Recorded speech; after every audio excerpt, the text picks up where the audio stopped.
परिचय।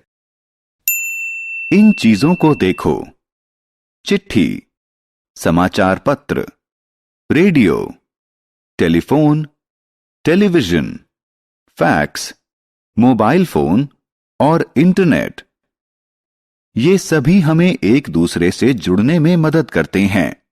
ये संचार के साधन हैं। आओ संचार के साधनों के बारे में और जानते हैं।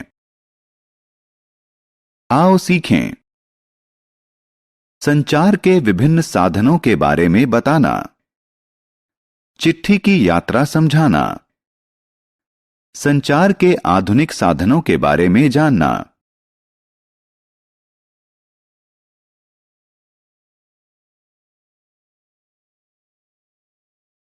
चिट्ठी। आपने चिट्ठी लिखने के लिए कागज कलम का प्रयोग जरूर किया होगा।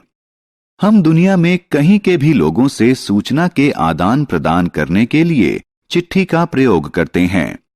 चिट्ठी कई प्रकार की होती है।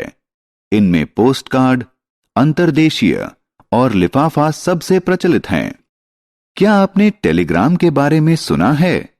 यह एक प्रकार की चिट्ठी ही होती है जिसमें छोटा संदेश होता है और यह चिट्ठी की तुलना में बहुत तेजी से पहुंचती है।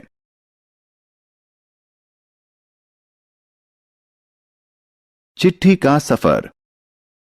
क्या आप जानते हैं वह कौन है? हां, वह डाकिया है। हमारी चिट्ठी, लिफाफा और पार्सल लाता है। आओ जानें कि वह चिट्ठी कैसे पहुंचाता है। जब आप चिट्ठी लिख लेते हैं तब आप सबसे ऊपर उस आदमी का नाम और पता लिखते हैं जिसे चिट्ठी भेजनी है। यदि आप लिफाफा भेज रहे हैं तो उस पर उचित मूल्य का टिकट लगाना होता है। इसके बाद आप चिट्ठी को डाक बक्से में डाल देते हैं, जहां से डाकिया उसे इकट्ठा करके डाकघर ले जाता है।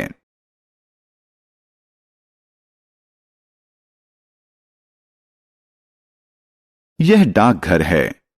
यहां सभी चिट्ठियां जिन पतों पर भेजी जानी हैं, उनके आधार पर अलग अलग छांटी और बंडल में बांधी जाती हैं।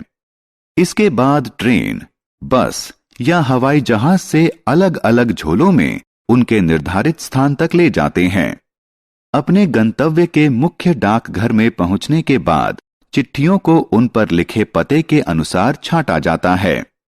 उसके बाद हर डाकिया चिट्ठी को सही आदमी तक पहुंचाता है।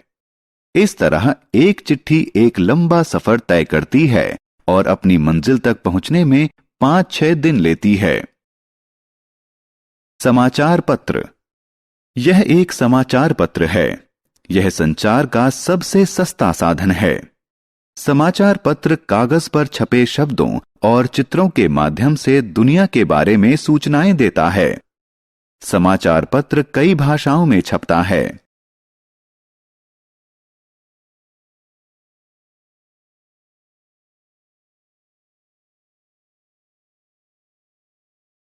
रेडियो और टेलीविजन।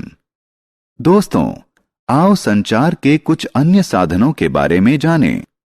कुछ लोग समाचार पढ़ना पसंद नहीं करते। वो समाचार सुन सकते हैं। रेडियो हमें समाचार और विभिन्न गाने सुनने में मदद करता है। टेलीविजन हमें दूर हो रही चीजों को देखने और सुनने दोनों की सुविधा देता है।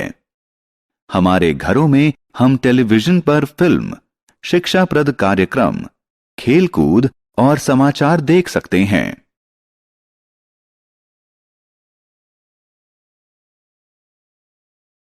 टेलीफोन और मोबाइल। रिक अपने दोस्त सैम से बात कर रहा है। वह टेलीफोन का प्रयोग कर रहा है।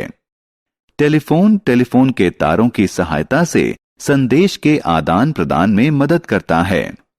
हम सभी जानते हैं कि मोबाइल फोन ने टेलीफोन की जगह ले ली है। मोबाइल फोन को लेकर कहीं भी जा सकते हैं। यह फोन से ज्यादा उपयोगी है। फैक्स। फैक्स सुदूर के किसी व्यक्ति के पास फैक्स मशीन के माध्यम से पहुंचने वाला लिखित या टंकित संदेश होता है। फैक्स मशीन टेलीफोन लाइन का प्रयोग करती है।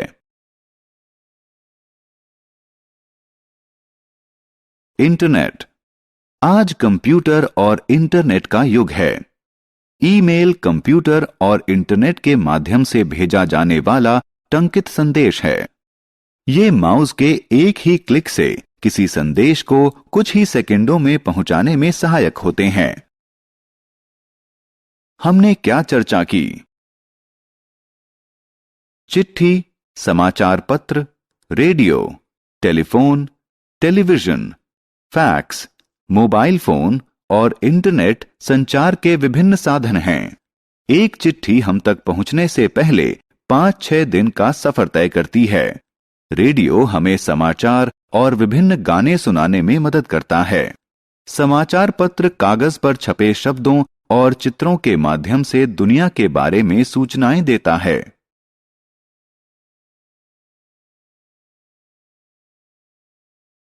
टेलीविजन हमें सुनने और देखने दोनों में मदद करता है। फैक्स और ईमेल संचार के आधुनिक साधन हैं।